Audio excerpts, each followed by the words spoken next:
Hi guys, আমার YouTube চ্যানেলে তোমাদের অনেক অনেক স্বাগত জানাচ্ছি।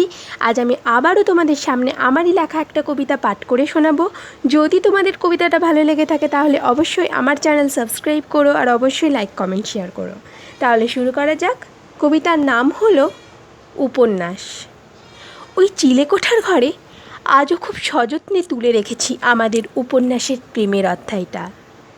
না, উপন্যাস লেখা থামাইনি আমি, আজও লিখে চলেছি, তবে একা, তোকে ছাড়াই।